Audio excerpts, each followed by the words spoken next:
Menurut versi kepala PPATK, dia melindungi nasabah untuk tidak dipakai oleh orang pinjam rekening untuk judol. Berdasarkan pengetahuan saya yang pernah juga lakukan investigasi di sektor keuangan ya dulu pernah bareng Pak Ivan juga. Kalau dikatakan oleh Pak Ivan bisa dikatakan bahwa ini dipakai untuk persoalan judol, Pak Ivan tahu dong flow-nya. Kenapa nggak disikat yang di ujungnya? Kenapa mesti nyikat yang ini? Negara ini mau mengambil uang-uang masyarakat. Bukan persoalan kita mau menegakkan judol dan pencucian uang, tapi lebih kepada seolah-olah negara ini, ya kan, lagi membutuhkan uang dari kelompok kecil, punya uang kalau dorman, kalau nggak ada yang ngaku mau diambil, kalau ada yang ngaku bayar biaya admin 100.000, kalau kemudian mau pindahin ke emas, saya tarik pajak 0,25. Seolah-olah negara ini berburu betul di kebun binatang. Dijelaskan kan oleh Dirjen Pajak, kita tidak pernah mengatakan akan mengenakan pajak kepada PSK. Tapi kita pernah mengatakan bahwa setiap orang adalah objek pajak. Lah sekarang dengan adanya payment ID, katakanlah bayarnya tunai. Dia masukin ke rekeningnya. Dicek sama pajak. Kok kamu dapat pendapatan ini dari mana? Ya kan? Ketahuan dari siapa? Hati-hati Pak Prabowo. Kalau ini tidak dikelola dengan baik, lama-lama kita jadi perang kelas nih. Yang kecil merasa diburu. Kenapa?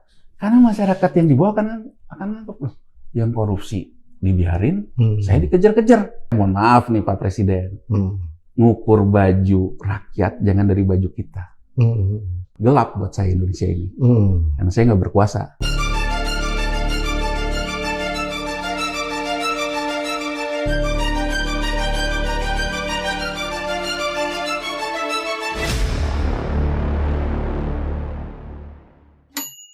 Bismillahirrahmanirrahim. Assalamualaikum warahmatullahi wabarakatuh. Kembali bersama saya Pembida Hidayatullah, Sobat Forum, di acara kesayangan kita PhD 4K Podcast. Hanya di sini kritis, kreatif, konsisten, dan kocak.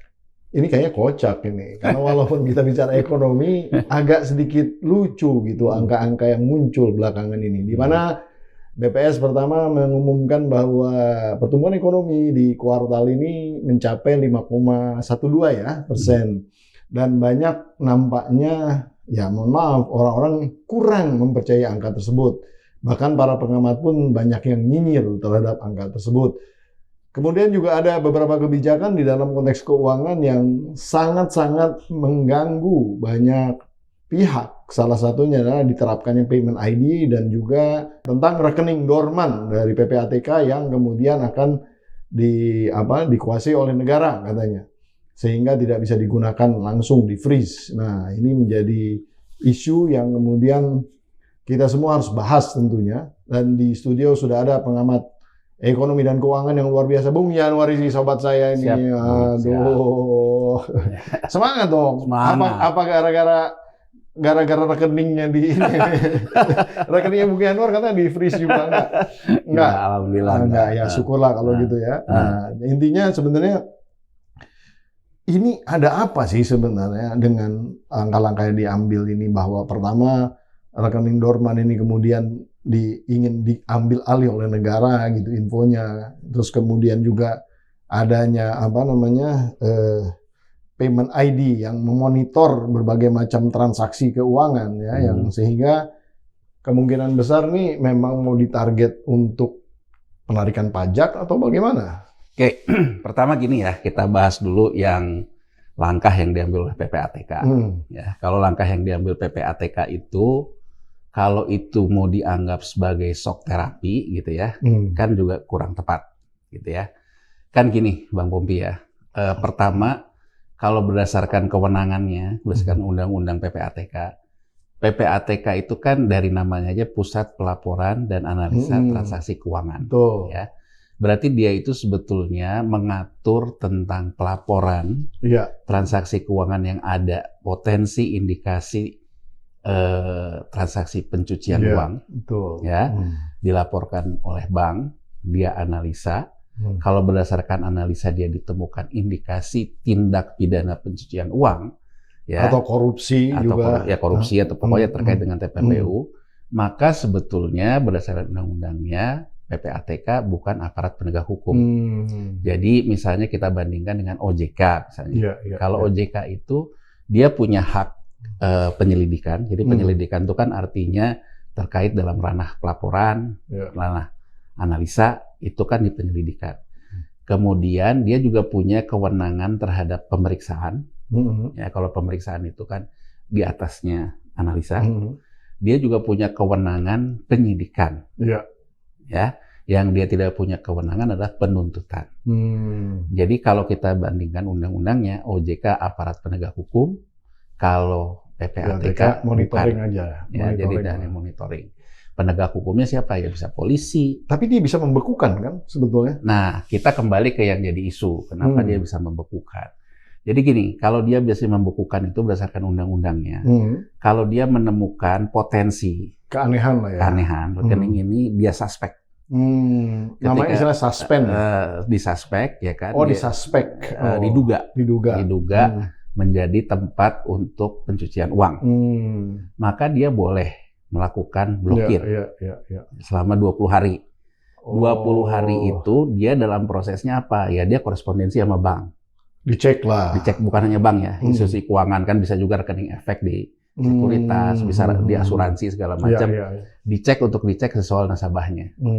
Nah, kalau berdasarkan analisa dia, oh betul nih, ini bukan udah ada potensi indikasi dan menjadi indikasi tindak pidana pencucian uang. Maka dia laporkan ke penegak hukum. Nah, kita runut dulu Bang Pompi ke belakangnya. Awal muasalnya itu ini dari soal judol.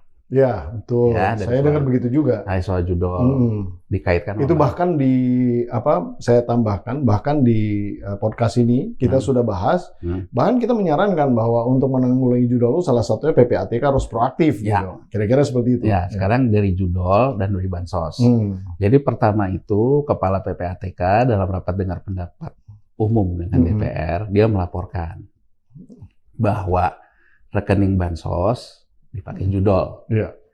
Nah, kalau saya menangkapnya, berarti ada dua di sini. PPATK sudah menangkap rekening-rekening penerima bansos. Kemudian PPATK melihat dari sisi follow money, ketika dia terima transfer dari negara terkait dengan bansos, BLT, dia pakai ke judol. Oke. Nah, berarti kan kalau ini ceritanya, dia laporkannya ke siapa? Yang untuk tindak lanjutnya ke Depsos. Betul. Berarti orang-orang ini sudah tidak layak lagi mendapatkan bansos. Betul. Itu kan ya Bang Pompi ya. Nah, kalau dari sini kemudian dia melihat identifikasi lagi, ini berikutnya nih di luar pertemuan itu dia mengidentifikasi ada rekening dorman, gitu ya. Dorman berdasarkan press release PPATK adalah rekening yang selama 3 bulan berturut-turut itu tidur. Tidak ada transaksi sama sekali ya. Bahkan ada uang masuk tapi nggak pernah keluar, itu dianggap dorman juga. Oh, oke. Ini definisi berdasarkan press release-nya PPATK. Nah, berdasarkan definisi itu, dia kemudian menurut versi Kepala PPATK yang disampaikan juga oleh Humasnya, dia melindungi nasabah. Misal gini, misal saya punya rekening dalam kategori dorman. PPATK melindungi saya untuk tidak dipakai oleh orang pinjam rekening untuk judol. Oh, seperti itu tujuannya. Alasannya preventive action. Jadi preventive action melindungi, dia tutuplah semua itu diblokir. Menurut pendapat saya, disinilah kehebohan mulai muncul. Jadi ini juga ada ketidakkonsistenan ya. Pertama kali yang dikatakan itu ada 12.000 rekening sudah disampaikan ke aparat penegak hukum. Total 424 miliar. Berarti kalau menurut saya yang punya sesuai dengan kewenangan di undang-undang yang boleh diblokir yang ini. Karena dia sudah identifikasi ada 12.000 dengan total semuanya 424 miliar. Ini terindikasi memang dipakai judol bansos tadi. Ya kan? Kalau yang ini menurut saya ya penanganannya sekarang penanganan hukum, pemeriksaan dan penyidikan. Nah, kemudian PPATK kemudian mengatakan bahwa dia memblokir 31 juta. Ini berdasarkan keterangan ketika setelah dipanggil bersama Gubernur BI, di luar. Kan pemerintah sendiri tidak pernah mengeluarkan pendapat ya soal ini ya. Baik kantor komunikasi presiden. Jadi saya merefer apa yang dikatakan oleh Kepala PPATK di media. Dia bilang kita udah buka lagi 27 juta rekening yang kita blokir. Yang sisanya belum 31 juta. Ternyata berdasarkan perkembangan berikutnya, ternyata yang ditutup itu 121 juta rekening. Ya. Kita dipicu oleh Ustadz Asad. Bukan Ustadz siapa? Yang di Makassar itu. Di Makassar, Iya, kan? Asad. Nah, Ustadz Dalif ya namanya. Iya. Ya Ustadz yang di Makassar yang lucu itu. Iya. Nah, dia kemudian membuat video. Dia menyimpan uang setiap dari ceramahnya begitu ya di videonya ke satu rekening untuk dia membangun masjid. Artinya dia terkena dorman dalam posisi si rekening itu nggak pernah keluar, tapi selalu terima uang masuk dari dia. Dia bilang dia mau pakai terblokir karena dia lagi bangun masjid katanya, ya kan terblokir. Nah dia mengurus ke banknya untuk membuka blokir, pembukaan blokir 100.000. Nah ini kan liar banget. Kalau 121 juta, kan Pak Ustadz juga mengatakan kalau 121 juta rekening kali 100.000 berapa kan? Berapa triliun? Ya kan Bang Pompi? Nah ini kemudian masuk ke dalam isu di ranah netizen maupun publik. Negara ini seolah-olah lagi kekurangan uang, apa-apa dikerjain. Gitu loh, seolah-olah kan momennya pas gitu. Momennya pas ke sana. Narasi yang kemudian muncul juga adalah bahwa nanti bisa disita oleh negara. Kan gini ya Bang Pompi ya, kalau menurut saya ini sudah di luar kewenangan. Karena gini loh, begitu misalnya katakan saja untuk preventif diblokir semua oleh PPATK, artinya prosesnya PPATK mesti ngomong ke bank untuk melakukan klarifikasi kepada semua rekening yang diblokir itu. Kan prinsip kebijakan PPATK itu adalah KYC, Know Your Client. Jadi kan kita itu di bank misalnya kalau ada yang mentransfer masukkan uang lebih dari 100 juta misalnya tunai, bank pasti kasih ke kita formulir, Pak ini formulir dari PPATK. Untuk apa uangnya? Dari apa, untuk apa? Karena batas materialitasnya 100 juta. Sama juga dengan dorman ini. Begitu PPATK menutup dorman, harusnya menurut saya PPATK lempar dulu ke bank. Ini saya tutup, jadi tanpa harus melibatkan dulu kehebohan nih. Bank kemudian mereport berdasarkan KYC. Berarti kan harus terbuka secara otomatis. Kalau merefer apa yang dikatakan oleh Pak Ustadz yang di Makassar itu, saya lupa namanya Ustadz, itu ya. Artinya untuk membuka itu ada biaya admin kan? Betul. Berarti menurut saya proses yang namanya pelaporan nggak jalan dong. Berarti kan kalau menurut saya zolim. Betul. Anda menuduh orang tanpa Anda melakukan proses pemeriksaan, kan zolim. Tapi kan sebetulnya kan kewenangan cuma 20 hari kan? 20 hari. Artinya setelah 20 hari harusnya kembali normal loh. Betul. Nah harusnya kan dilakukannya juga lewat proses KYC perbankan Bang Pompi. Bukan merepotkan si nasabah. Iya. Kalau menurut saya logika biaya admin yang dikatakan Ustadz Dalif ya namanya. Biaya yang dikatakan itu harusnya tidak terjadi dong. Karena kan itu dalam proses analisa dan pelaporan kan. Betul. Nah jadi kalau sekarang Pak Ivan Yustifandana mengatakan bahwa ini untuk melindungi nasabah, ranahnya kan ada di kebijakan. Betul. Gini loh, harusnya kalau ingin melindungi, PPATK memberikan telegram, telex ke semua perbankan, menambah satu SOP baru tentang dorman, memberikan kesempatan kepada bank untuk mengecek semua rekening dorman dengan kategori PPATK. Untuk dicek di knowing your client-nya, mana yang betul-betul dorman atau memang bisa dipakai. Kalau saya ikut jalan berpikirnya Pak Ivan, rekening ini terjadi jual beli rekening, jadi dipakai. Nah, kalau rekening ini dipakai, gini Bang Pompi, berarti kan ada oknum di bank. Oh iya. Kan untuk sebuah lembaga intelijen keuangan. Dia kan bisa follow the money. Jadi Bang Pompi, ini berdasarkan pengetahuan saya yang pernah juga melakukan investigasi di sektor keuangan ya. Ya dulu pernah bareng Pak Ivan juga di tempat lama gitu ya. Kan kita tuh ngelihat gini loh. Misalnya kita lihat profil rekening orang ini. Iya. Kan knowing your client. Kan ada DNA rekening itu. Iya. Ya, DNA rekening itu. Kalau dikatakan oleh Pak Ivan, bisa dikatakan bahwa ini dipakai untuk persoalan judol. Bahkan Pak Ivan berani mengklaim, begitu rekening dorman ini kita blokir, deposit judol turun 70%. Saya ingin balik tanya ke Pak Ivan. Berarti Pak Ivan tahu dong flow-nya. Iya. Dari rekening-rekening yang dipakai, flow-nya, ujungnya di mana? Kenapa nggak disikat yang di ujungnya? Kenapa mesti nyikat yang ini? Terus jawabannya? Nggak tahu. Oh. Ini seandainya kita ada di sini, saya tanya. Oh gitu. Ya kan, saya pikir langsung nanya tadi. Kalau seandainya ada di sini, saya akan tanya balik. Bukannya kenal sama Pak Ivan itu kan katanya tadi bareng-bareng. Ya kenal, tapi kan ibaratnya, ya saya nggak pernah tanya juga sama dia.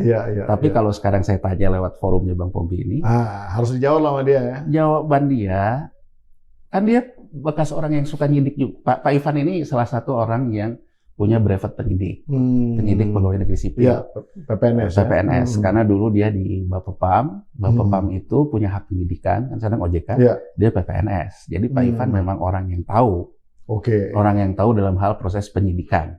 Ya. Nah pertanyaannya kan kalau sekarang saya dalam posisi penyidik, atau saya jadi DPR deh, saya akan tanya Pak Ivan, oke Pak Ivan, kalau Pak Ivan tahu, berarti Pak Ivan tahu dong bandar nih. Ya di ujung mana gitu. Kenapa Pak Ivan nggak sikat bandar nih? Iya. Kenapa harus melibatkan masyarakat semua ini yang nggak tahu dihajar? Jadi kalau saya fokus aja kepada apa sih yang dikerjain. Gitu loh. Yang dikerjain itu kan tentang menduga orang TPPU. Dugaannya apa? Berarti kan kita bisa flow. Nah, kalau misalnya banyak rekening yang dipinjam-meminjam oleh oknum bank, berarti kan udah tahu. Tapi kan sebetulnya yang dia lakukan freezing ini, pembekuan ini kan hanya yang dorman. Ya, jadi logika dia. Kenapa jadi urusannya dorman dengan judol ini gimana? Kan nggak masuk akal juga gitu sebetulnya. Itu loh Bang Pompi, sama aja dengan gini loh.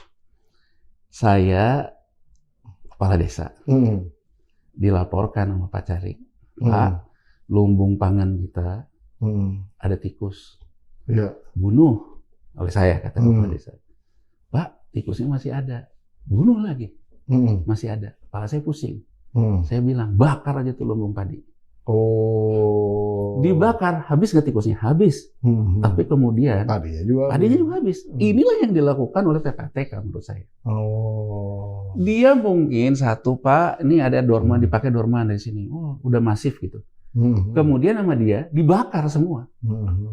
Yang nggak tahu-tahu kan kena juga.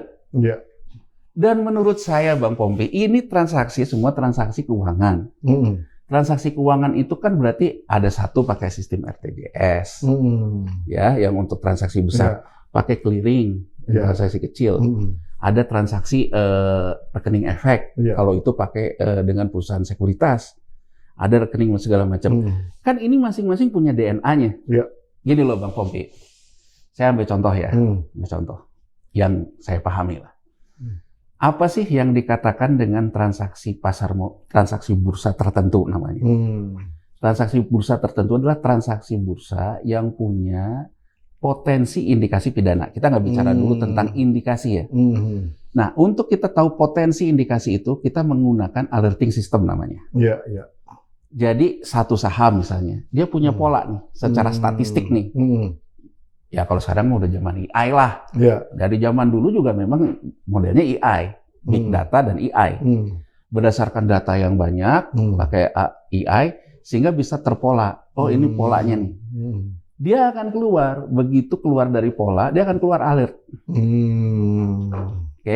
Nah alert itu dengan berbagai macam logika dan algoritmanya, misalnya terkait dengan pengaturan harga, manipulasi pasar. Terkait dengan perdagangan orang dalam. Muncullah dia, alert, katakanlah atur harga, katakanlah perdagangan orang dalam. Ketika saya menganalisa itu, saya kan harus lihat dulu. Apa yang harus dilakukan berikutnya? Saya periksa. Saya tanya, saya konfirmasi ke perusahaan sekuritasnya. Ini lu kena alert nih.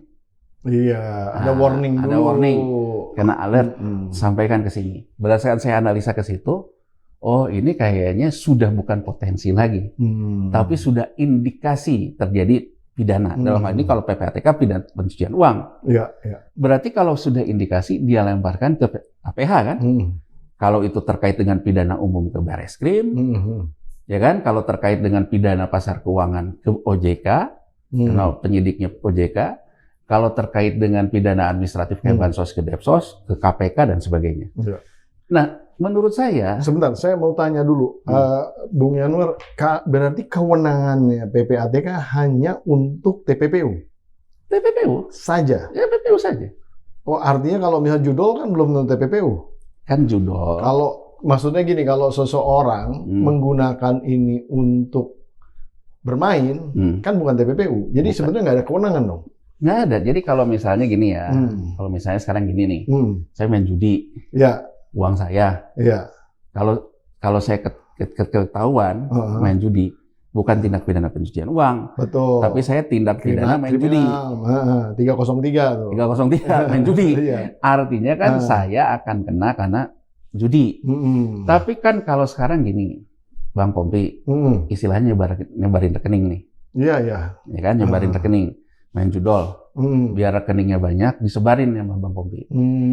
Pakailah yang namanya rekening dorman ini. Iya, iya, iya. Ya. Tapi kan kalau sampai tahu teridentifikasi rekening dorman ini dipakai, logikanya sistem alertingnya PPATK sudah tahu siapa bandarnya. Benar. Kenapa nggak dihajar bandarnya? Itu dia. Nah, sudah tahu bandarnya, sudah tahu yang dipakai. Mungkin bandarnya di luar negeri? Nah, ini kan sulit nggak untuk PPATK melihat bahwa ini memang di luar negeri gitu, bahwa ini bandarnya nggak bisa diganggu gitu. Iya kan dia bisa ke Interpol, bisa ke segala macam. Bisa kan? sebetulnya. Nah, tapi maksud saya gini Bang Pompi, misalnya ya dipakai sama bandarnya di luar negeri. Rekening-rekening yang dipakai ini, rekening yang dipakai ini kan prosesnya pemeriksaan habis itu. Iya, iya, iya. Minta bank dong. Iya. Karena dia suspek kan. Betul. Minta ke bank kan. Begitu nanti berdasarkan konfirmasi bank dia merasa oh dia ada indikasi, kasihin ke APH dong.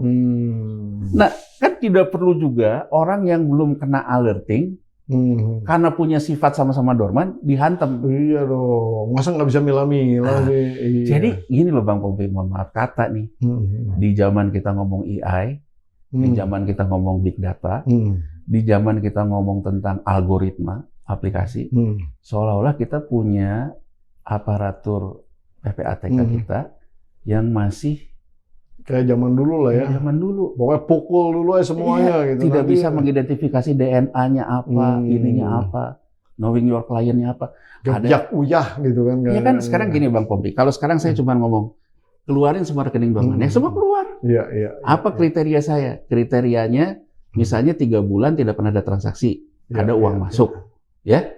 Rekening haji kena, rekening apa kena? Iyalah pastilah. Nah, saya harus cleansing lagi kan, haji pasti tabungannya jangka panjang. Nah, saya harus cleansing lagi. Nah, kalau saya harus cleansing lagi, kan saya harus melakukan pemeriksaan.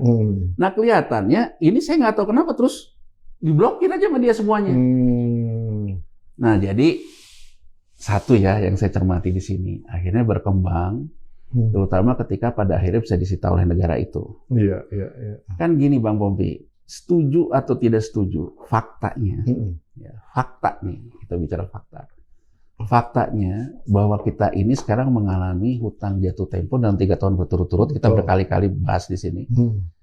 800 triliun, 800, ya. Bunga 550. Jadi dengan kata lain, 1.300, 1.400 dari APBN itu udah urusan hutang sendiri. Di saat yang sama, ya, PPN, PPNBM, PPH turun. Iya. Ya. Sekarang coba Bang Pompi, apa yang dikatakan oleh Menteri Keuangan Sri Mulyani di DPR? Akibat dividen BUMN yang 84 triliun diambil Danantara, dia melaporkan ke DPR, saya sudah bisa menutupi dengan PNBP. Artinya, karena uang itu hilang dari APBN, Kementerian Keuangan dalam tanda petik berburulah penggantinya. Penggantinya itu kalau pajak karena transaksi lagi turun, berarti kan saya tidak bisa berburu lewat PPN karena transaksi PPN lagi turun. Saya tidak bisa berburu lewat PPH, PHK juga lagi banyak. Muncullah PNBP. Muncullah juga ketidaknyamanan dari beberapa pengusaha dikit-dikit karena PNBP. Ya. Nah, berdasarkan kata Menteri Keuangan, sudah berhasil dia tutup 40 triliun dari PNBP. Masih ada kurangnya 44. Iya, iya. Nah, kalau kita kaitkan nama ini, seolah-olah pemerintah lagi mencari objek lain untuk kas negara. Oke. Ya kan? Untuk kas negara, ya kalau sekarang kita ikutin yang dikatakan dalam video Pak Ustadz di Makassar, ya kalau 100.000 dikalikan 121 juta rekening, iya itu ya. Itu aja berarti kan ada penerimaan negara 12 triliun. Itu yang dibaca oleh netizen loh. Ya kan, jadi artinya bahwa seolah-olah lagi maksa orang yang punya dorman untuk keluarin duit 100.000, seolah-olah jadi begitu. Iya. Gitu loh Bang Pompi. Ya semua orang berpendapat begitu. Semua orang berpendapat begitu. Kemudian semua orang juga berpendapat seolah-olah negara akan mengambil uang. Itu kan? Betul. Bang Pompi, menurut saya implikasinya yang akan terjadi itu apa? Kita baca gitu, orang mulai ngambil uang dari bank. Takut. Ya kan? Iya. Kita lihat Bang Pompi, apa yang terjadi saat ini. Ya. Dana pihak ketiga, ataupun dana masyarakat di perbankan kita, ya, itu lagi mengalami tekanan likuiditas. Kenapa? Karena fenomena makan tabungan. Iya, betul. Untuk mengatasi konsumsi. Ya. Ada kelompok kaya, dia menyimpan di bank, ya, tapi dia tidak mau belanja, ya Bang Pompi, karena dia juga menghadapi ketakutan terhadap masa depan. Ya. Sekarang dia, ternyata nyimpan pun bisa dirampas. Iya nggak? Iya. Jadi alih-alih kita mendorong likuiditas yang crowding out dari perbankan karena orang ngambil tabungan untuk biaya hidupnya, diganti sama orang yang masih punya kelebihan likuiditas agar menabung di bank, yang ini ketarik secara organik karena memang hidupnya membutuhkan makan tabungan, yang ini ditarik karena faktor ketakutan, karena uangnya bisa karena dorman. Menurut saya, dari kacamata negara, taktis dan strategis nggak kayak gini? Iya jelas salah, Pak ya. Salah. Nah, lucunya lagi kan gini Bang Pompi, lucunya lagi banyak orang kemudian mulai mengalihkan, dan memang sebelum ini pun banyak yang mengalihkan ke emas kan, emas batangan. Betul. Makanya emas batangan Antam sampai ngantri-ngantri itu. Bahkan kalau kita ke bank bilang bahwa vaultnya untuk penyimpanan emas batangan udah penuh. Iya. Pemerintah sebelum ini juga mengeluarkan bank emas. Tujuan pemerintah apa? Kalau situ mau mengalihkan uang ke emas, pakai rekening emas aja bulion, bukan batangan. Kan kalau bulion di rekening bank perbankan ada emas, itu bisa juga memperkuat devisa kita pada akhirnya. Betul. Likuiditas perbankan. Saya ada satu ibu-ibu nanya ke saya, ya kan, Mas, itu yang PPATK itu nanti bisa diambil negara ya? Saya jelaskan ya sesuai proporsinya. Yang seperti tadi lah ya. Ya kalau, terus dia bilang, kalau saya misalnya kena blokir, terus saya nggak dikasih tahu sampai ke 20 hari, 30 hari juga saya nggak ada pemeriksaan, kan uang saya hilang juga Mas. Logika dia benar kan? Iya. Jadi komunikasinya kan buruk betul kan? PPATK kan? Nah, terus dia kemudian hari berikutnya bilang ke saya, Mas, saya mau pindahin ke emas batangan. Kok beli emas batangan sekarang kena PPh 0,25%. Saya ingin menggambarkan suasana realita nih yang ada di luaran sana. Seolah-olah negara ini berburu betul di kebun binatang. Iya. Punya uang kalau dorman, kalau nggak ada yang ngaku mau diambil. Kalau ada yang ngaku bayar biaya admin 100.000. Kalau kemudian mau pindahin ke emas, saya tarik pajak 0,25. Kesan yang muncul di masyarakat ini, kesan yang muncul tuh bukan persoalan kita mau menegakkan judol dan pencucian uang, tapi lebih kepada seolah-olah negara ini, ya kan, lagi membutuhkan uang dari kelompok kecil. Kalau misalnya ternyata pas dorman dia ngaku kena biaya admin 100.000, dari mana saya dapat info ini ya? Dari videonya Pak Ustadz itu kan, 100.000 katanya. Dari orang yang kemudian tidak kena dorman, mau memindahkan ke emas batangan, kena pajak 0,25. Kesan yang muncul, Bang Pompi, menurut saya, kesan yang muncul di masyarakat adalah negara ini mau mengambil uang-uang masyarakat. Nah, Bang Pompi, kita bicara persepsi kan. Orang kemudian nanya gitu,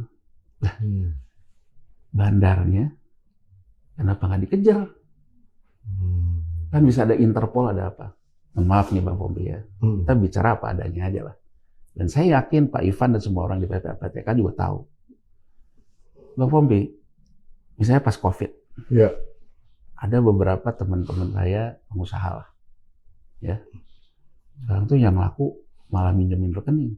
Oh. Jadi dia bilang gini, banyak orang pas COVID bisnis jatuh. Tapi DNA rekening dia biasa tuh Bang Pompi, keluar masuk rekening besar. Ya. Saya misalnya Bang Pompi nih, saya punya, ya, Bang Pompi nanya ke saya, Yan, perusahaan lu rekeningnya biasa turnover berapa? Saya bilang ke Bang Pompi bisa $1 juta gitu. Bang Pompi bilang, gua mau masukin duit kan ya, pakai rekening lu kasih gua fee. Ya, Menurut saya, kalau isunya adalah pinjam-pinjam rekening dan TPPU, yang ini digarap nggak? Iya. Gitu loh Bang Pompi. Jadi maksud saya jangan ngejar dulu yang dorman, tapi yang gede diurusin dulu. Kalau yang gede diurusin, ya kan, pasti yang kecil juga kan akan nganggap bahwa ya yang gede juga udah kena. Kalau ini kesannya, ya kan, kesannya yang kecil dihantam, yang ini dibiarin. Apalagi dalam hal yang sama ada yang sudah punya indikasi TPPU, yang investri itu. Di Qatar malah jadi CEO, katanya kata OJK udah dilaporin Interpol. Adrian. Kan orang tuh ngeliat kan. Jadi maksud saya Bang Pompi, saya ingin mengatakan hati-hati Pak Prabowo. Kalau ini tidak dikelola dengan baik, lama-lama kita jadi perang kelas nih. Iya. Yang kecil merasa diburu. Betul. Ya, kita hidup mungkin memang tidak semuanya juga enak-enak juga. Tapi kan yang kecil lagi ini diburu, yang besar nggak diburu. Nah, saya ingin masuk berikutnya dalam kesempatan yang sama. Tahu-tahu Bank Indonesia, kan gini, menariknya, yang dipanggil Presiden, Kepala PPATK dan Gubernur BI. Iya. Dan kemudian BI mengatakan bahwa per 17 Agustus tahun 2025 ini, BI akan menerapkan Payment ID. Iya. Payment ID ini apa? Rekening kita akan ditautkan dengan NIK kita.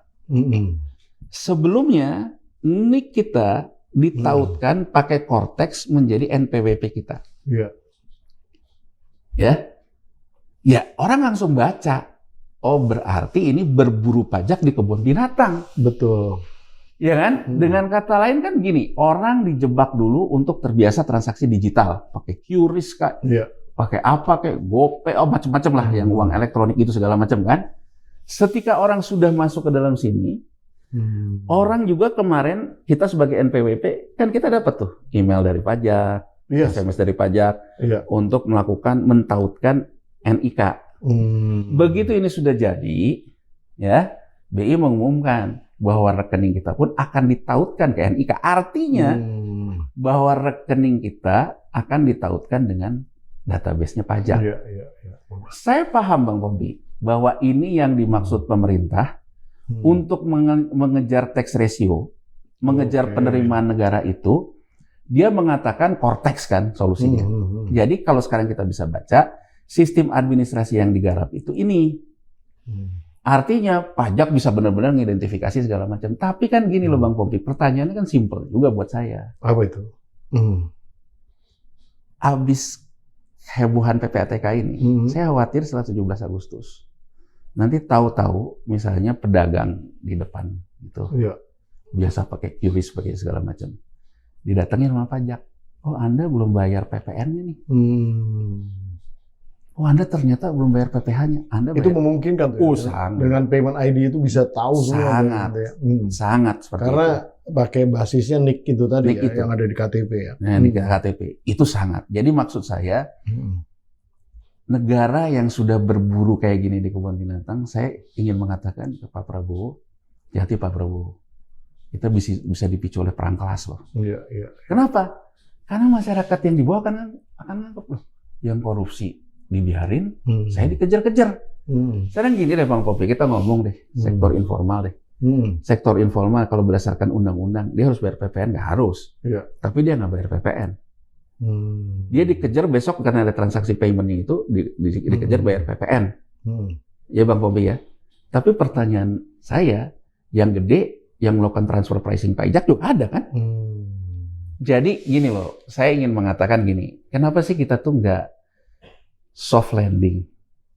Dalam artian gini, PPATK ngejar yang gede-gede, ya kan? Bandar judulnya dikejar, ya kan?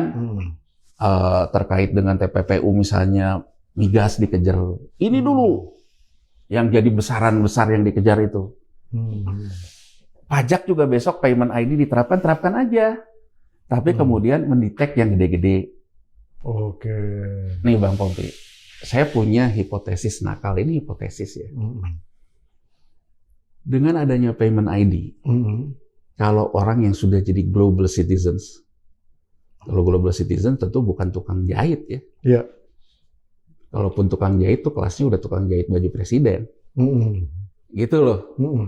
Yang global citizen tuh artinya memang dia punya custodian di luar negeri, punya bank segala macam. Dengan ada kayak gini, dia akan pindahin tuh rekening transaksinya ke bank digital di luar. Bisa itu ya? Ya, bisa. Kan bukannya harus KYC juga bank luar itu? Nah, ini dugaan saya. Ini saya baca-baca. Ketika kita heboh bahwa salah satu perjanjian sama Amerika Serikat menyerahkan data pribadi. Ini nih. Diklarifikasi oleh Menko Perekonomian dan Menteri Kominfo, itu hanya terkait dengan transaksi digital. Saya coba baca ya yang di White House-nya gitu ya. Ya kan memang intinya adalah soal. Nah, kalau saya baca, interpretasi saya membaca apa yang dikalimatkan oleh Gedung Putih. Jadi Gedung Putih itu untuk kepentingan transaksi digital, dia bisa KYC. Oh, ada artinya, regulasi itu? Dalam perjanjian kita. Dalam perjanjiannya, bukan jadi, regulasi ya tapi ya. Jadi Bang Pompi bayangin gini loh. Ini mohon maaf nih. Ini pikiran kita, analisa intelijen tapi hipotesis. Ya. Saya kok jadi ngebaca gini loh. Jadi kayak ada yang sesuatu yang sistemik nih Pak Presiden. Mungkin Pak Presiden perlu hati-hati juga sama orang-orang sekitarnya nih. Ya, seolah-olah sama Amerika kita deal nih. Amerika boleh masuk ke dalam KYC NIK kita. Di saat yang sama BI menerapkan payment ID ada PPATK. Oke. Ya, orang mungkin besok kan gini. Amerika Serikat keberatan tentang QRIS. Saya sangat puji langkah BI punya QRIS. Karena tuh bisnis Visa sama Master kalah. Sekarang orang pakai QRIS, kalau dikit-dikit dikenain pajak, bisa pakai QRIS di Jepang, di Cina. Kalau dideteksi sama pajak, orang kan menghindari Bang Pompi. Ujungnya apa? Balik lagi ke Visa sama Master kan? Iya kan? Tuh. Tapi kalau Visa Masternya juga adanya banknya di Indonesia, saya kena nih. Saya cobalah nanti buat bank digital, entah di Amerika, entah di mana. Dengan Amerika punya perjanjian sama kita bisa KYC dalam kliniknya, bukan tidak mungkin besok kita bisa buka rekening digital loh di Amerika Serikat. Iya. Itu nggak mesti harus tinggal di sana ya? Ya kan intinya kalau bank tuh yang penting KYC Bang Pompi. Iya. Misal gini ya, misalnya nih, kalau yang gede-gede mah masih udah bisa ngerjain kayak gini. Nih, sekarang saya baca. Kalau yang gede-gede sih itu sih no problem at all. Di mereka udah sebenarnya udah borderless kan. Sekarang gini deh, saya main kripto. Ya, Bitcoin dan sebagainya. Di Amerika kan bisa saya online. Oh iya. Ya, tapi kan bukan uang benar. Itu kan kripto. Dari kripto di Amerika Serikat sana, nanti saya pindahin beli emas. Bisa tuh ya? Ya bisa lah. Saya soalnya nggak main kripto, jadi saya nggak tahu. Makanya ya kan? Harus mengkonfirmasi ini. Makanya kan sekarang terjadi kehebohan apa? Trump mengeluarkan juga aturan bahwa kripto yang di dalam regulasi yang sedang dibahas oleh pemerintahan Trump dengan Kongres, itu underlying-nya harus ke US Treasury, Bang Pompi.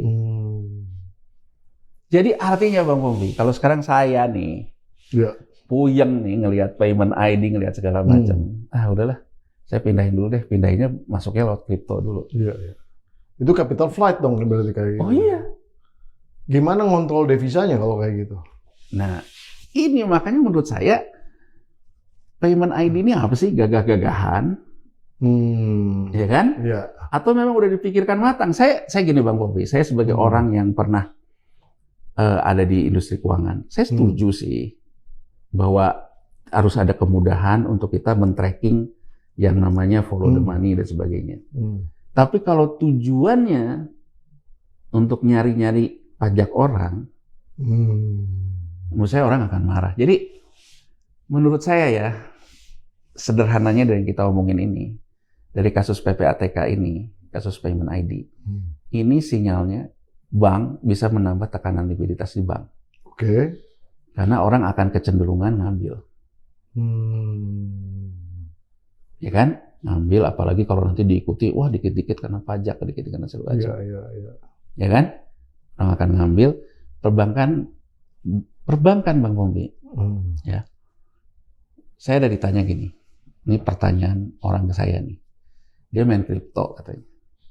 Saya juga nggak begitu paham lah soal kripto ya. Dia main kripto. Kriptonya itu di sini pakai aplikasi yang dikeluarkan oleh salah satu konglomerat lah. Oke. Ya, aplikasi itu grup konglomerat. Dia bilang saya cuan Pak, karena ketika saya beli harganya berapa, sekarang saya bisa dapat 2,5 triliun. Oke. Ini baru beberapa hari yang lalu ada orang nanya ke saya. Nah begitu saya mau tarik cash in 2,5 triliun itu dari kriptonya ditukar ke rupiah, nggak bisa.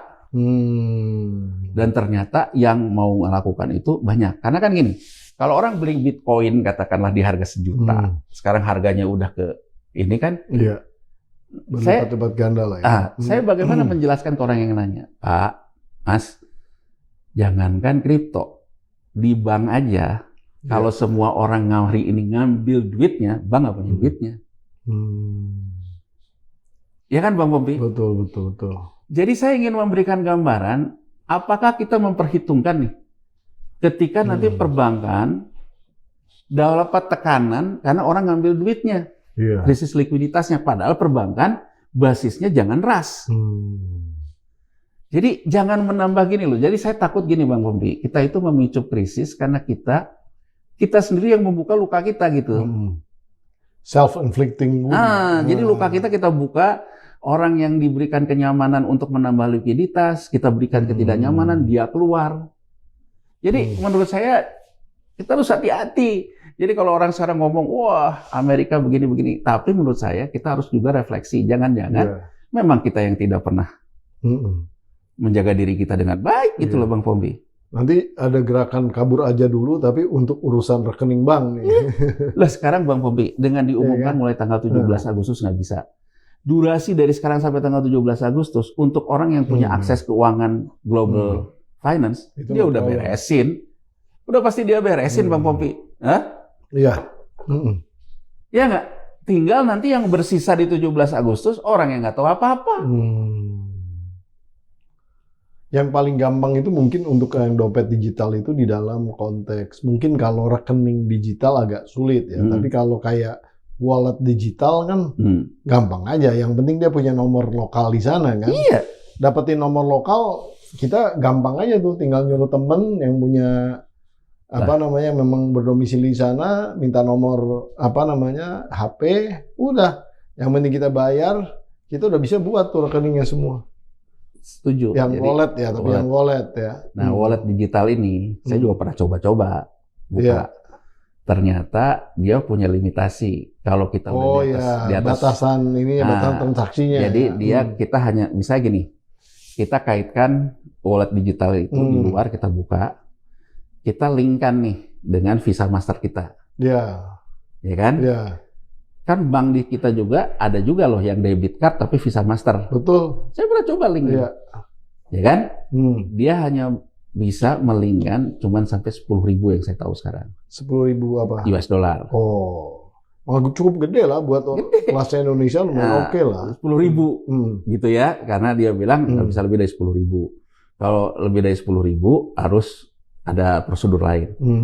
Tapi Bang Bobi gini loh, yang menyelenggarakan wallet digital itu kan nggak hanya satu. Banyak banget opsinya. Sekarang kalau saya misalnya sekarang lakukan nih sebelum tanggal 17 nih, Saya pindahin deh ke wallet digital A, B, C, D, E gitu. Besok saya nggak mau pakai QRIS lagi deh. Bisa. Bisa kan? Jadi minimal kan saya sudah melakukan. Iya. Jadi akhirnya menurut saya. Dan itu kan sebetulnya salah satu yang diincar oleh si Trump ya. Oh iya. Karena dia nggak mau QRIS itu dipakai lagi kan. Oh iya. Sehingga ini bisa aja nih menjadi basis entry point di mana orang memang udahlah kalian pakai aja rekening gua gitu. Sekarang kita analisa nih. Dari sana gitu, misalnya bukan rekening gua. Analisa nih Bang Pompi. Pertama kali yang diomongin, Indonesia jangan pakai QRIS lagi. Wah, kita semua membela. Saya juga membela. Oh, jangan. QRIS itu adalah payment indicator. Ini bisnisnya Visa sama Master. Saya cerita mungkin Bang Pompi. Jadi kira-kira mungkin tahun 2013 atau 2012.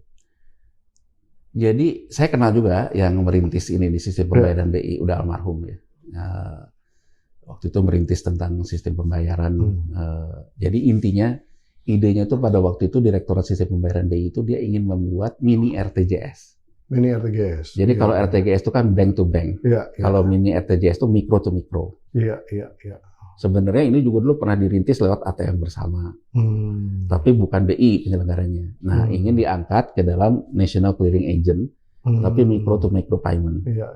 Ya, itu rintisan QRIS. Jadi kira-kira kalau saya nggak salah 2012 ya, saya pernah didatengin oleh orang Mastercard. Mastercard ya lewat beberapa PR-nya lah di sini. Nah dia bilang bahwa apakah saya bisa, kan kalau di Amerika Serikat biasa Pak Bang Pompi, bisnis lobbyist. Iya. Jadi dia nanya ke saya, Anda ini bisnis lobbyist nggak? Nah, karena saya tahu sistem lobbyist, enggak di Indonesia nggak ada lobbyist. Enggak, kita lagi cari lobbyist untuk mempengaruhi kebijakan di Bank Indonesia terkait sistem pembayaran. Ini saya cerita pernah ada yang datang ke saya, gitu loh di tahun 2012-2013. Dia bilang kita ingin penggunaan national payment itu menggunakan Visa atau Master. Ya Bang Bobi ya, itu satu. Kedua, Trump ketika pertama kali ngomong. Dia nggak mau ada QRIS, tetap ingin kepada Visa dan Master. Ya kan? Nggak bisa bergerak. Apa coba yang akhirnya Amerika menang dengan caranya? Ya transaksi di itu tadi, yang data kependudukan bisa ditransfer oleh kita untuk kepentingan transaksi digital. Artinya akan terjadi hostile takeover terhadap sistem QRIS yang sudah berjalan kembali ke sistem Visa Master. Betul. Sekarang kita baca, dengan kemudian orang diberikan hembusan bahwa sistem QRIS akan ada payment ID dan terkait nanti kok pajak ke segala macam. Geser nggak Bang Pompi? Ya bagi orang-orang yang memang berpotensi untuk mendapatkan pajak gede dan sekarang ini ya dia pasti geser. Geser. Jadi artinya akhirnya dalam skema kita membaca game teorinya, game teorinya itu berarti kan sebetulnya membiarkan sistem QRIS ada, tapi sebetulnya Visa dan Master mulai membajak apa yang ada dengan sistem wallet digital dan sebagainya. Ditambah lagi PPATK kayak sekarang kayak begini. Kan orang, saya Bang Pompi ya. Betul. Saya pernah diklarifikasi lah pajak ya, karena pajak saya turun. Saya bilang, ya memang saya nggak ada income. Memang saya sekarang mantap ya. Nah, makan kemudian tetap. Dia tanya, misalnya karena ya saya makan tabungan saya. Saya pernah diperiksa oleh pajak tabungan saya segala macam. Ditanya gini-gini, ya itu tabungan saya di masa ini. Kan saya udah bayar pajaknya. Ya kan? Berarti kan sekarang saya pakai. Gitu kan? Selesai lah. Akhirnya tidak ada apa-apa oleh pajak juga. Ya kan Bang Pompi?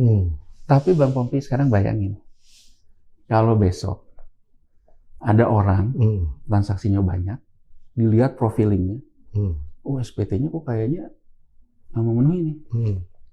Orangnya diperiksa gitu. Saya juga sempat diklarifikasi oleh orang pajak, ya kan? Saya bilang kan saya udah bayar uang ini dari waktu itu saya nggak pakai, kemudian saya udah bayar pajaknya. Tapi kan saya juga terus berpikir Bang Pompi, Kalau ada uang yang saya simpen untuk sekolah anak saya, dari pendapatan masa lalu saya yang udah saya bayar pajaknya, sekarang saya takut sama dorman lagi. Rolling out nggak saya? Iya. Hah? Betul.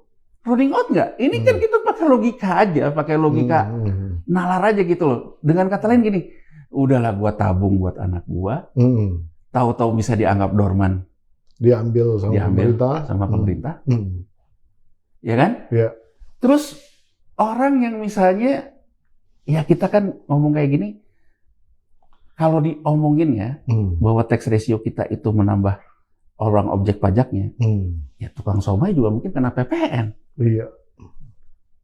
Ya kan? Betul. Tapi yang jual batu bara juga ada PPN loh, gitu loh. Iya kan gitu loh. Iya, Jadi maksud saya, Bang Pompi, kenapa sih kita ini enggak silence operation, menyelesaikan persoalan-persoalan Robin Hood yang sering kita bahas, yang gede-gede TPPU-nya kita kejar, pajak juga yang gede-gede kita kejar, menerapkan payment ID tanpa harus berisik kayak gini, ya kan? Jadi payment ID diterapkan, tapi nggak usah berisik lah. PPATK diterapkan, nggak usah diberisik. Yang dikejar siapa? Yang gede-gede. Kan dia juga kalau tidak diumumkan tidak tahu akan ada itu. Sekarang logikanya Bang Pompi dengan gebrakan PPATK, gebrakan payment ID BI, ini kan seolah-olah kayak ngumumin. Iya. Kayak ngumumin bahwa seolah-olah semua orang bisa kena. Lah kalau orang yang punya literasi, punya edukasi, punya kemampuan, cepet tuh yang lihat ya. Cepet. Jadi menurut saya kena nggak sasarannya? Enggak. Yang kena tuh pada akhirnya tetap para kaum papa. Iya. Orang yang miskin kagak, kaya kagak, gitu loh. Ya kan? Hidup cuman, kalau kata orang Sunda, seaya-ayana gitu loh. Dalam artian pas-pasan. Besok kemudian dikenain blokir, dikenain pajak. Wah, bahaya Bang Pompi. Menurut saya, kalau itu menurut saya Presiden Prabowo harus benar-benar selektif terhadap kebijakan-kebijakan ini. Karena kan ginilah, kita kan kalau ngomong kan, kenapa sih Presiden Prabowo sampai melakukan deal? Kan dia selalu mengatakan, saya melindungi seluruh rakyat Indonesia. Ya mungkin kan dia juga menyadari geopolitiknya. Kalau Amerika ini dilawan, ya gimana pun juga hutang kita dan sebagainya. Atau dengan pragmatisnya juga mungkin melindungi kekuasaannya. Tapi kalau Presiden Prabowo juga kurang hati-hati, dia malah kena bukan oleh geopolitiknya loh. Dari rakyatnya. Dari rakyatnya. Kabur aja dulu. Nah, jadi maksud saya, Pak Prabowo, kita mah bukan siapa-siapa. Pasti Bapak juga banyak intelnya. Iya. Tapi kan kalau dari bacaan kita, berdasarkan analisa intelijen, ini ahead the curve-nya. Bisa bahaya nih barang. Ya kan? Apalagi kalau yang gede-gede udah tahu mau ada payment ID, sekarang aja 17 Agustus masih 2 minggu lagi. Iya. Main offshore semua deh. Offshore semua. Kalau enggak juga saya mau bilang ke sekuritas kan. Udah saya mau beli saham deh, tapi saya bank custodiannya nggak mau di sini. Iya. Maunya di mana? Di Singapura. Ya udah, berat ke sana. Malah berat tuh ya. Berat. Jadi saya juga nggak ngerti. Ini sebetulnya intelijen apa yang disampaikan kepada presiden, gitu loh. Karena menurut saya ini bisa menciptakan yang namanya sentimen perang kelas loh. Dan di banyak negara, Bang Pompi, pajak yang memburu di kebun binatang melahirkan perang kelas. Iya. Kalau kita lihat sejarah Che Guevara kan itu, ya kan? Karena orang merasa bahwa jadi hati-hati gitu. Itu sih yang saya baca sih. Wih, luar biasa. Tapi pada dasarnya kalau misalnya payment ID ini, kalau kita korelasikan dengan QRIS, sistem pembayaran yang sudah berjalan sekarang ini, emang QRIS nggak bisa dipantau transaksinya? Kan harusnya bisa juga. Bisa, tapi kan harus request Dirjen Pajaknya. Oh, kalau ini langsung dapat informasinya. Harus request ke PPATK. Iya. Paham. Artinya itu yang membedakan tuh di situ. Jadi kayak walaupun saya sebetulnya bisa dilihat. Kayak saya misalnya. Jadi ini kayak memindahkan bola permainan itu dari bolanya di sana, ditarik lah supaya bolanya ada di permainan kita gitu. Ini Bang Pompi, kan Bang Pompi sering otak-ngatik juga IT ya. Ini sebetulnya lagi menyamakan ID database. Oh. ID database-nya itu NIK. Ya, paham. Kalau itu sih saya udah paham. NIK itu NPWP. Cuman apa bedanya? Kan soalnya kan kalau kita apply QRIS juga sebetulnya kan harus ada NIK-nya juga. harus ada foto bareng KTP dan lain-lain kalau kita mau Betul. aktifkan Tapi kan sebenarnya. nomor rekeningnya tidak dipindahkan ke Itu yang bedanya sebetulnya. Nah, jadi Kalau ini harus semua pakai proses. Kalau sekarang nanti semua nomor rekening kita, nomor wallet kita dipindahkan ke NIK. Iya, Nanti ketemu sama NPWP. Nah, ada orang yang nggak punya NPWP ya ketemu juga NIK-nya. Iya. Ya langsung kelihatan tuh, lu transaksi sekian, lu income dari mana? Coba kalau gitu, kan? Nih, yang dijadikan humas oleh BI. Ngeri nggak? BI mengatakan keuntungan payment ID, nanti setiap orang BI bisa tahu belanjanya berapa, pendapatannya dari mana, ini kemana. Itu yang jelasin dari BI sendiri. Dan yang menarik adalah ya kan, yang Hotman, ya kan, Hotman bilang kan, dia bilang buat yang suka jajan hati-hati. Iya. Nanti PSK-nya masukin nama lu di SPT. Ini Bang Pompi, ini kan ini kan hal sepele kayak gini loh. Dan saya ingin menjelaskan gini loh Bang Pompi. Emang mau di teks kayak gitu? Dijelaskan kan oleh Dirjen Pajak. Kita tidak pernah mengatakan akan mengenakan pajak kepada PSK. Service. Tapi kita pernah mengatakan bahwa setiap orang adalah objek pajak. Lah sekarang dengan adanya payment ID, mohon maaf kata nih Bang Pompi, yang dikatakan Bang Hotman itu, oke deh, ya kan, dibayar gitu. Katakanlah bayarnya tunai. Dia masukin ke rekeningnya. Dicek sama pajak. Kok kamu dapat pendapatan ini dari mana? Ya kan? Ketahuan dari siapa? Orang juga. Sama aja. Ya kan pada ujungnya. Jadi maksud saya, ini kan sekarang berkembang nih di netizen nih, walaupun orang bilang netizen maha benar dan sebagainya. Tapi yang kayak gini-gini ini, menurut saya itu langsung connect ke semua orang gitu. Iya. Ya kan, karena semua orang tuh ya pasti, ya kan kita ini Bang Pompi ya. Saya ingin mengatakan gini loh, kalau kita mau seperti negara maju, negara maju itu kan selalu dicontohkan. Kalau kamu tinggal di Jerman, ya kan, pajak kamu nggak segitu. Tapi di Jerman misalnya, pajak itu udah termasuk premi BPJS loh. Oh iya. Jadi artinya saya kena 45% katakan, 55% net. Kalau saya nganggur, negara juga bertanggung jawab lah terhadap saya. Bayarin, ada dana pengangguran, ada kesehatan, ada pendidikan. Sekarang saya tanya, pajak deh.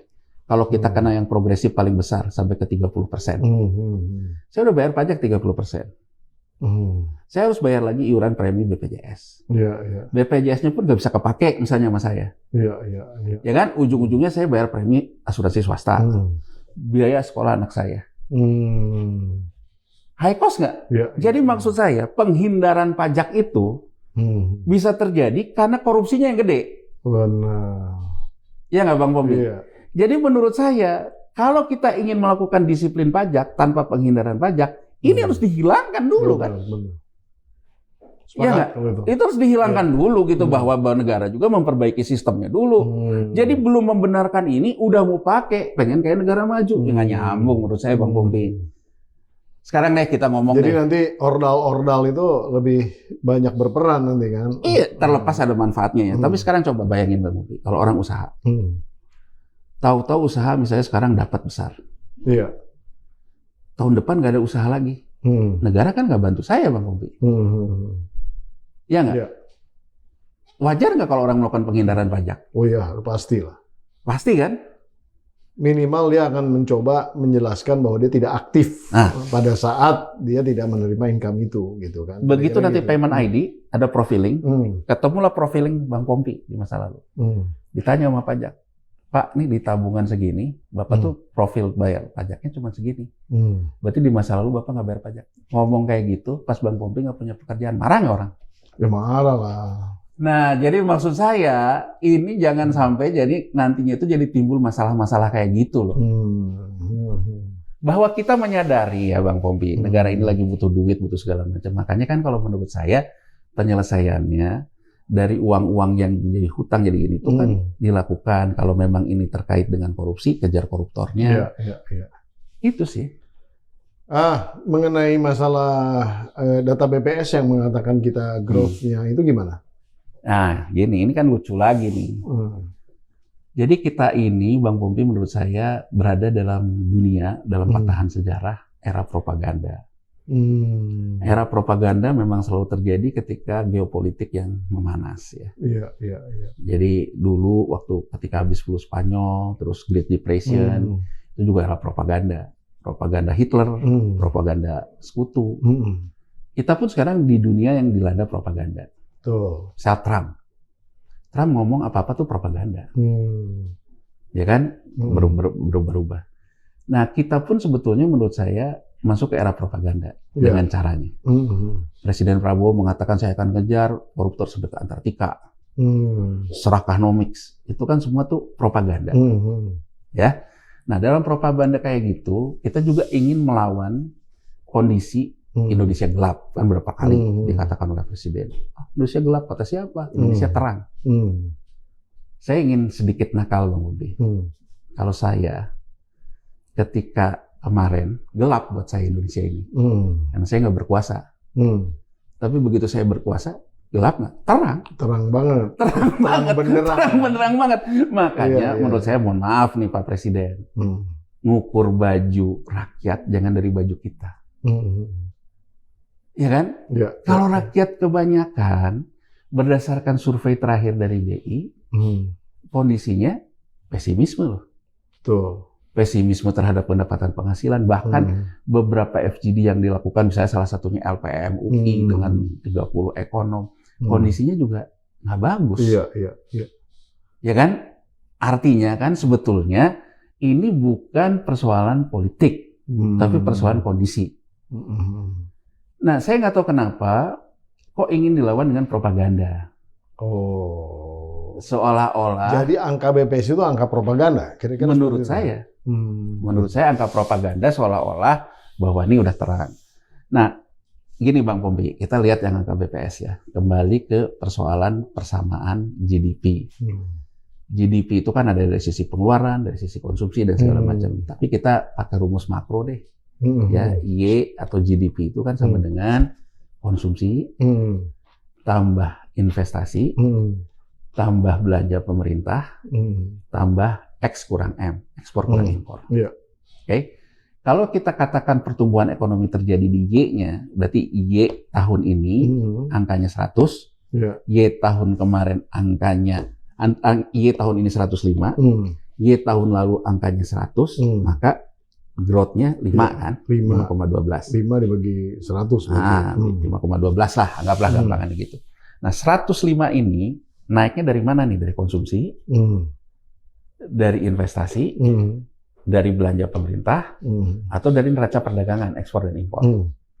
Nah, kita tadi bahas Bang Pompi. Menurut saya, coba sekarang kita zaman AI. Saya pernah iseng. Saya masukinlah semua laporan keuangan emiten yang dari BUMN pakai AI. Tolong hitung korelasinya. Apa jawaban AI? Secara statistik bahwa korelasi itu paling tidak harus data seri 10 tahun. Artinya apa? Statistik mengenal yang namanya pola long term. Iya. Ya Bang Bobi ya? Betul. Nah, sekarang kita semua sepakat, terutama ekonom. Data long term Y kita itu datangnya determinannya dari konsumsi. Dari C. Bahkan kalau dari investasi kita memiliki saving gap. Jadi angka tabungan masyarakat dirasiokan dengan GDP kita tuh rendah Bang Pompi. Masih di bawah 20%. Itulah kenapa kita membutuhkan investasi asing, membutuhkan hutang. Nah, orang yang bahas juga, kalau kita lihat dari sisi pandang impor yang terjadi di neraca perdagangan, ekspor di neraca perdagangan, ekspornya itu harusnya saving gap kita tuh nggak sekecil ini. Itulah kenapa mulai muncul bahwa sebetulnya banyak orang kita nyimpan uang di luar. Ya kan? Makanya mulai ada yang Prabowo tetapkan devisa hasil ekspor segala macam.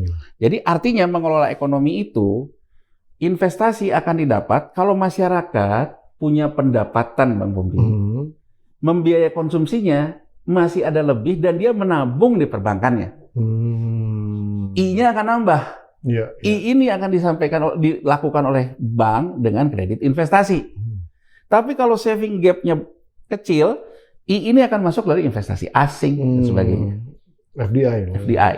Makanya kan selalu bilang, untuk melepaskan ketergantungan terhadap determinan konsumsi, yang konsumsinya juga dibiayai oleh hutang, pinjol lah, kartu kredit lah, segala macam, kita harus ngegedein I. Makanya kan ekonom-ekonom yang aliran neoliberal, gitu, ya kan, ada ekonom-ekonom yang aliran neoliberal, jangan arti investasi asing agar saving gap-nya diisi oleh investasi asing, agar mengatasi determinan yang konsumsi. Betul. Sampai di sini, investasi asing lagi turun juga. Negara-negara lagi susah semua, Bang Pompi. Iya. Iya kan? Artinya tidak mungkin dong dicapai oleh investasi. Oke, G deh, belanja pemerintah. Lah, pemerintahnya aja sekarang lagi defisit, penerimaan pajaknya turun. PPN, PPNBM, PPH turun. Ya kan? Belanjanya juga turun. Nah, sekarang pertanyaannya, oh, berarti kalau gitu dari neraca perdagangan, ekspor dan impor. Nah, yang paling besar kemarin itu muncul datangnya dari impor bahan baku dan penolong dan barang modal. Itu yang paling besar. Pertanyaan saya, kalau impor bahan baku dan barang penolong besar, maka di PPN dan PPNBM nggak akan turun. Gini loh Bang Pompi, daya beli masyarakat turun, konsumsi turun, ya, sehingga akhirnya PPN turun dari sisi transaksi, masyarakat ke PHK, PPH turun, angkanya kan real, angka PPN, PPH turun, ya, itu menunjukkan konsumsi bermasalah. Artinya kalau kita juga masih bisa tumbuh Y-nya, berarti penurunan konsumsi ini bisa ditutupi oleh impor kan, yang paling besar kan. Impornya bayar pajak nggak? Bayar. Secara matematika yang sederhana menurut saya, ini bisa menggantikan posisi daya beli yang rendah kalau angka pajaknya nggak turun. Berarti dia bisa mengatasi penurunan konsumsi. Ini kan enggak. Realitanya PPN, PPNBM-nya juga turun. Nah, jadi menurut saya, angka ini versi saya ya, menjadi tidak kredibel itu dari sudut pandang itu. Karena secara statistik, long term determinan terhadap Y kita itu adalah konsumsi. Kalau konsumsinya terganggu, maka pertumbuhan cenderung melambat. Ya kan? Instrumen saving, orang makan tabungan kok. Ya kan? Udah nggak saving lagi lah ya. G-nya sendiri pajaknya lagi turun. Ada dari impor. Nah, jadi saya ujung-ujungnya saya mikir hipotesis gini. Jangan-jangan gini. Karena diminta untuk dapat angka menunjukkan Indonesia terang, ya kan? Jangan-jangan yang belum terrealisasi dicatatkan, Bang Pompi. Misalnya apa tuh? Saya gini, misalnya saya dengar juga katanya itu alutista. Bisa aja kan saya udah menandatangani komitmen. Kan komitmen ini kan berarti belum transaksi dong. Belum. Nah, dimasukin misalnya. Supaya ada importnya tadi. Supaya naik, makanya ke pajaknya nggak ada, orang belum transaksinya belum ada, tapi dianggap sebagai terrealisasi. Hal lain yang saya pikirin gini, jangan-jangan ini pasar gelap yang selama ini ada dalam perekonomian kita dimasukin. Pasar gelap kan juga nggak bayar pajak kan? Apa tuh pasar gelap tuh misalnya? Macam-macam lah, impor HP, impor. Nah, dimasuk-masukin. Yang dinamain penyelundupan itu. Penyelundupan itu. Jadi menurut saya, wah jangan suuzon gitu dong. Oke, sebagai pengusaha misalnya, kita lihat karena faktor perang dagang. Kan ada juga yang opini begini mengatakan, ini kan perang dagang. Kalau perang dagang ini di tengah ketidakpastian, kalau saya sekarang pengusaha, saya front loading. Jadi saya beli bahan baku, bahan penolong, saya beli barang modal, tapi belum saya jadiin produksi. Makanya PMI indeksnya masih rendah, Bang Pompi. Tapi kan tetap saya bayar pajak, Bang Pompi. Nah, pertanyaannya sebenarnya gini, kalau misalnya memang ini angka propaganda, apa salahnya? Maksudnya begini, kan bisa aja ini untuk memberikan harapan ya. Harapan di dalam konteks pertama kepada orang-orang yang mau meminjamkan uang ke kita. Ya kan sekarang konon kabarnya kita nyari-nyari orang yang mau minjemin duit. Ya kan? Artinya kan kalau dengan economic growth yang bagus angkanya kan memberikan harapan nih bagi orang-orang yang minjemin duit, itu satu ya. Nah, yang kedua, mungkin juga investor juga jadi tertarik dengan seperti ini, ya kan? Artinya yang I-nya tadi yang investor itu akan masuk juga gitu di dalam konteks bahwa oh memang ada harapannya nih, ketimbang kalau angkanya di bawah 5%. Ya. Kira-kira itulah mungkin angka 5% ini anggap psikis lah. Ya. Gitu. Apakah mungkin teori itu? Mungkin kalau dunia sedang baik-baik saja. Oh. Tapi sekarang semua investor juga tahu dunia ini sekarang lagi tidak baik-baik saja. Dan kita country risk-nya masih tinggi. Sehingga begitu kita anomali, orang akan cek, kok bisa anomali ya? Oh, di situ. Kan akan due diligence dong, apalagi kalau investor. Malah jadi berbalik tuh ya. Berbalik, atau menjadi tidak kredibel, tidak percaya. Iya. Soalnya kan Danantara juga lagi fundraising, segala-segala itu ya. Itu nih, maksud saya gitu loh. Ini saya baru lihat data Asosiasi Kartu Kredit Indonesia. NPL-nya tuh naik terus loh. Oh. Kalau NPL naik terus, berarti orang mengatasi konsumsi pakai kartu kredit. Betul. Tapi dengan NPL naik, berarti untuk bayar pokoknya udah nggak bisa. Jadi daya beli terganggu tuh bukan isapan jempol loh. Jadi maksud saya kalau misalnya ditanya angka ini, Indonesia growth-nya dari mana gitu. Kan gini Bang Pompi, kalau analis atau ekonom dan sebagainya, dia boleh salah. Tapi dia nggak boleh bohong. Oh iya.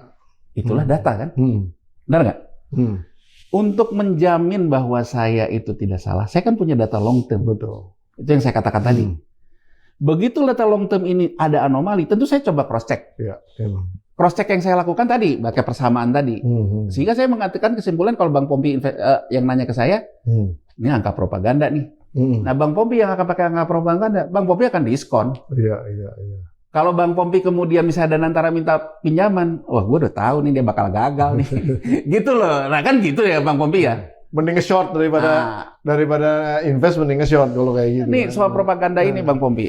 Ini kan menariknya di minggu yang sama Trump itu mecat kepala BPS-nya.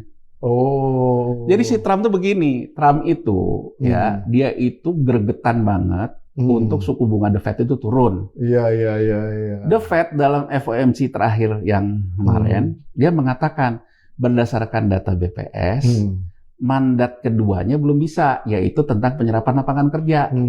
Si Trump kemudian ngomong, ini kepala BPS-nya orangnya Biden. Oh. Saya pecat. Gitu kan Bang Pompi? Nah, sekarang nih ya, saya ambil contoh nih di Amerika Serikat. Di Amerika Serikat itu, karena penyerapan lapangan kerja itu mandat konstitusi, ya, dia ada dana pengangguran Bang Pompi. Dana pengangguran itu dibagi dua, yang seasonal, non-seasonal. Yang diperhatikan The Fed, diperhatikan investor itu yang non-seasonal. Iya. Kalau yang seasonal itu kalau kita BLT lah, orang yang tiap ini pun si Trump pernah ceramah, yang seasonal ini manipulasi Obama, dia bilang. Ya kan orangnya ada yang sudah 90 tahun dia bilang masih terima gitu kan. Itu kan artinya persoalan cleansing data. Nah, orang lihat yang non-seasonal. Kalau non-seasonal ini kan ada prinsip yang saya bilang tadi, orang bayar pajak. Ada konsep free tax. Jadi ada dana dari negara federal, pajak federal, ada negara bagian, jaminan sosial. Jaminan sosialnya kan kalau di Amerika negara bagian. Tapi retax-nya dari uang federal. Nah, berdasarkan data ya, data dari klaim dana pengangguran non seasonalnya memang masih naik. Jadi kan menurut saya, jadi angka BPS-nya relevan lah ya. Relevan. Ya Trump-nya memang yang kacau. Yang kacau gitu, yang omong-omong. Kan jadi kan kurang lebihnya begini loh. Oh jangan-jangan gitu ya, Trump mungkin bisa ngerekrut kepala BPS kita, karena BPS kita bisa membuat datanya. Cuma kan itu teman saya itu. Tapi maksud saya kan gurauannya begitu. Gurauannya begitu. Jadi artinya soal BPS ini menarik. Jadi Trump sendiri geram, dia pecat kepala BPS-nya. Tapi kan maksud saya, kalau saya uji omongan Trump yang benar, Trump apa kepala BPS-nya? Ya saya cek lagi dong, emang data non-seasonalnya berapa klaimnya? Jadi artinya sebetulnya di dalam konteks ini komunitas di dunia pun juga paham ya, bisa melihat walaupun secara intuitif, tidak secara kalkulatif gitu. Ini nggak masuk akal juga gitu ya, kira-kira seperti itulah. Kan gini Pak Bang Pompi, propaganda itu bisa dua hal saya lakukan, berbohong, ya kan? Atau bicara benar tapi pakai narasi. Nah, Ya kan? Betul. Kenapa sih kita nggak memilih bicara benar pakai narasi? narasi. Misalnya mengatakan rakyatku, kita ini sekarang hidup lagi susah, Iya, iya. pertumbuhan lagi tinggi. Iya. Tapi kalau kita bisa begini, bisa begini, bisa begini, Kita bareng-bareng lah. kita bareng-bareng. Hadapinnya sama-sama. Hadapinnya sama-sama. Nah, saya nggak tahu ya, kenapa ini nggak jadi pilihan. Karena kan menurut saya harusnya optimisme itu bisa dibangun juga lewat kebenaran. Tidak selalu optimisme harus dibangun oleh cerita mimpi ya. Betul, betul. Wah, luar biasa Bung Yanwar. Nggak kerasa nih waktunya memang luar biasa. Udah panjang sekali kita. Mungkin ada beberapa patah kata untuk audiensnya PhD 4K, silakan. Ya, saya sih hanya ingin mengatakan mungkin terutama gimana pun juga, karena saya pernah berada di kala krisis moneter tahun 98. Saya melihat Bang Pompi, krisis itu pada akhirnya yang harus membayar mahal kelas menengah ke bawah. Kalau orang yang menyebabkan krisisnya akan tetap kaya. Dia Bang Pompi ya. Jadi saya mengharapkan Presiden Prabowo memimpin gejolak geopolitik ini dengan kejujuran data, dengan konsep bukan perang kelas, tapi mendorong terjadinya transaksi antar kelas. Jadi saya tidak bosan-bosan lewat channelnya Bang Pompi ini, saya ingin mengatakan Pak Prabowo, coba terapkan dong Robin Hood Economics-nya. Ya kan? Bahwa Pak Prabowo dengan datanya kayak yang besar-besar, ini datanya gini, lewat penuntutan hukum gini. Begitu selesai dalam perkara hukum, Pak Prabowo menawarkan saya bisa memberikan amnesti, asal Anda mengembalikan dananya. Jadi pengampun, jadi tukar hukuman pidana dengan pengembalian uang. Tapi amnesti, berarti kan diputuskan dulu buat peradilan. Menurut saya, kenapa kita tidak dorong ini? Sehingga akan aja terjadi transaksi antar kelas. Dibandingkan kita memicu perang kelas. Yang di bawah kita kejar-kejar, yang di atas nggak dikejar.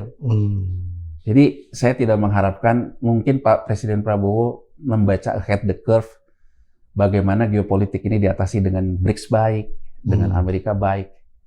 Sehingga artinya gejolak eksternal untuk dari itu bisa dikelola. Tapi kalau perang kelasnya tidak dikelola, menurut saya, ya kan, akan muncul gejolak itu dari dalam. Jadi ya saya hanya menginginkan Presiden Prabowo jernih, ya kan, jernih bicara apa adanya, dan mari kita sama-sama. Tentu kalau yang besar harus berkorban lebih banyak, yang kecil merasakan rembesan dari yang besar, jangan dibalik. Yang besar tetap kaya, yang kecil dikejar-kejar. Itu aja Bang Pompi. Luar biasa. Terima kasih Bung Yanwar. Nah, Sobat Forum, itu tadi Bung Yanwar Rizky yang sudah memaparkan ada 3 hal. Masalah rekening dorman, terus kemudian juga payment ID, dan hasil daripada yang diumumkan oleh BPS tentang masalah pertumbuhan ekonomi yang menurut Bung Yanwar ini adalah suatu langkah propaganda yang tidak atau kurang relevan di dalam konteks yang kita hadapi pada saat ini, karena ya situasi geopolitik ini memang dalam kondisi yang memang tidak baik-baik saja. Nah, oleh karena itu basis data ataupun relevansi dalam konteks nalar yang benar ya harus clear. Jangan kemudian kita mencoba untuk memanipulasinya dengan harapan yang justru malah nanti akan mengakibatkan suatu serangan balik kepada kita semua. Nah, itu harapan daripada kita semua tentunya. Semangat daripada podcast kali ini adalah untuk mengingatkan segala pihak tentunya bahwa marilah kita junjung kejujuran, junjung integritas kita di dalam konteks menjaga data dan apapun adanya. Nah, lebih baik kita menjelaskannya dengan narasi yang masuk akal daripada propaganda yang kemudian akan menjadi senjata makan tuan. Kira-kira itu.